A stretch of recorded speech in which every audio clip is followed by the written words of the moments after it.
The user just wants a documentary script written. No front end needed. Let me write the script directly. Nikolai Petrov does not flinch when the shell hits. He hears it first, a crack like God splitting a log, and then the sound of metal screaming against metal, a shriek that passes through the hull and into his chest, like a hand grabbing his ribs from the inside. The shell does not penetrate. It skips.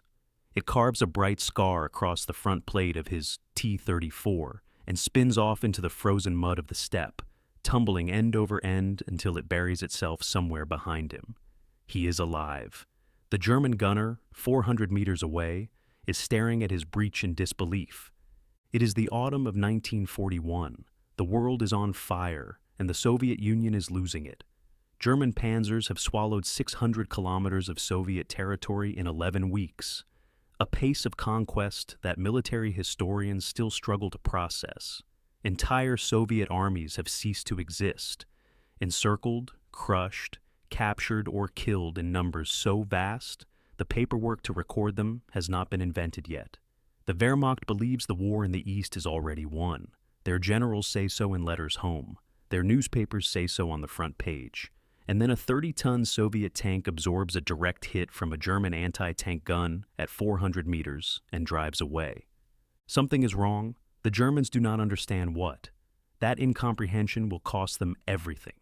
To understand why the T-34 broke German mathematics, you have to go back to a problem that soldiers have understood since the first man held a shield. A flat surface hit square absorbs the full force of a blow. A curved or angled surface deflects it. Every swordsman knew this. Every knight knew this.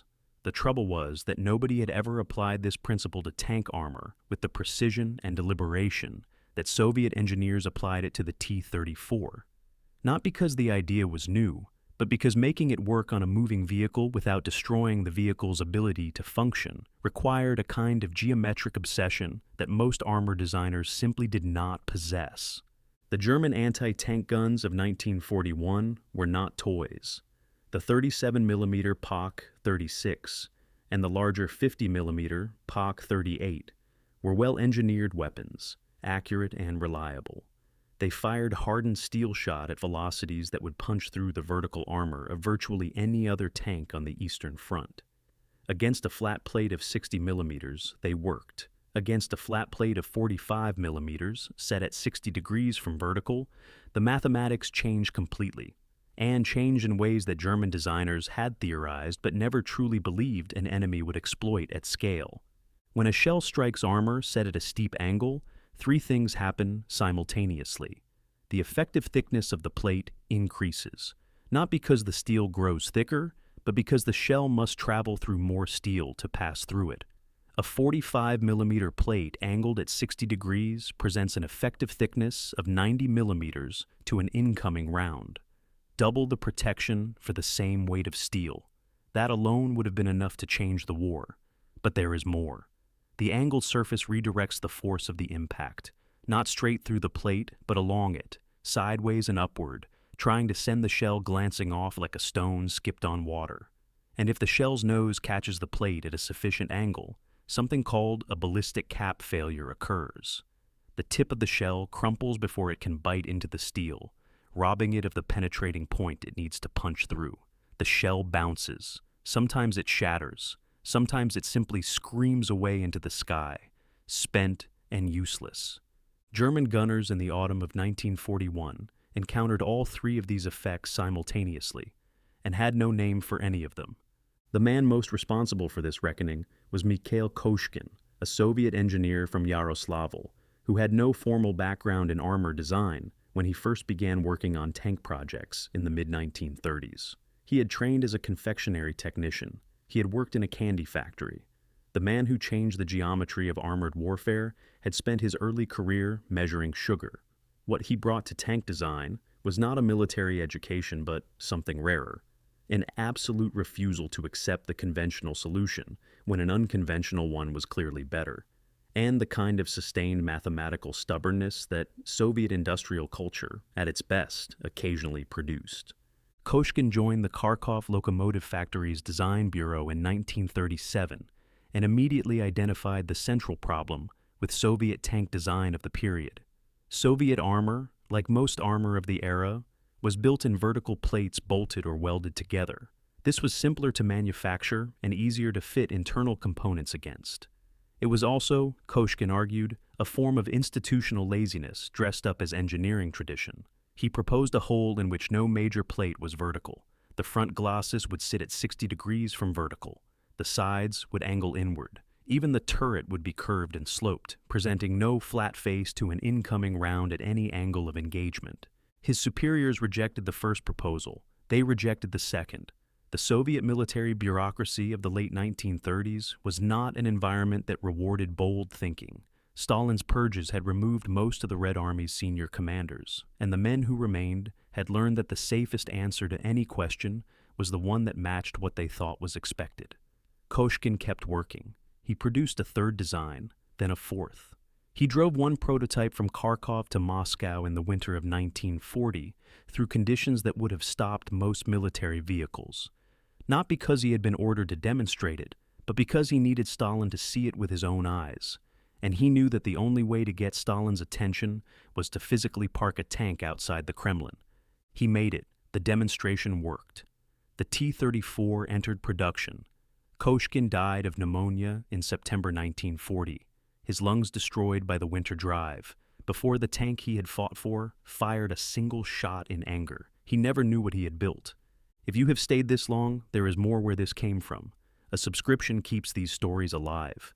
The first major test came not in some carefully managed military trial, but in the brutal chaos of Operation Barbarossa, when German forces slammed into Soviet lines on June 22, 1941, and encountered T-34s in the first days of combat. The encounters were sporadic and confused. Soviet tank units had been decimated by Stalin's purges of experienced commanders. Fuel was short, radio communications were nearly non-existent, and many T-34 crews went into battle with almost no training. By the operational standards of 1941, Soviet armored forces were a catastrophe waiting to happen. But the tank itself was something else entirely. Near Raseiniai in Lithuania, in the last days of June in 1941, a single T-34 reportedly held up an entire German column for nearly 2 days, not through clever tactics or coordinated support, but because the crew simply would not die. German anti-tank guns fired round after round into it. The rounds bounced. Accounts from German infantry who were present describe a kind of demoralized bewilderment, soldiers sheltering behind their own vehicles, watching shells deflect off a tank that should have been dead 3 hours ago, unable to explain what they were seeing. Surviving German records from Army Group North describe the T-34 as a psychological problem as much as a tactical one. The soldiers knew how a tank was supposed to behave when you shot it. The T-34 did not behave that way. The reaction at the German command level was not panic, but it was close to it. General Erich von Kleist, commanding 1st Panzer Group, reported after the first weeks of fighting that Soviet armor had presented surprises that German intelligence had entirely failed to predict. General Heinz Guderian, the architect of German blitzkrieg doctrine, later wrote that the T-34 produced a severe crisis of confidence among German tank crews who had believed, with justification, that their equipment was the finest in the world.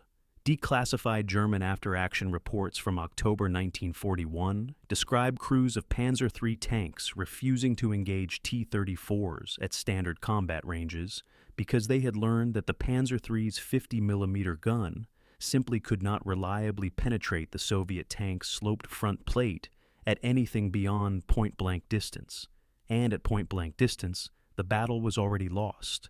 Exact figures for T-34 losses in 1941 are difficult to establish with precision, since Soviet record-keeping during the catastrophic first months of the war was fragmentary. What historians can confirm is that the overwhelming majority of T-34s lost in that period were not destroyed by German anti-tank fire. They were lost to mechanical breakdowns, fuel shortages, crew abandonment, and air attack. The armor itself was working. The institution around it was collapsing. That distinction mattered enormously for what came next. The comparative case against German armor of the period is not even close. The Panzer III, the primary German medium tank at the start of Barbarossa, carried frontal armor of between 30 and 50 millimeters, set at near vertical angles. Effective protection against a standard Soviet 45mm anti-tank round at combat range was marginal. The Panzer IV in its early variants was no better. Both tanks sat on hulls designed for a different war, a war against French and British armor that had been won before anyone had time to process the lessons of the encounter.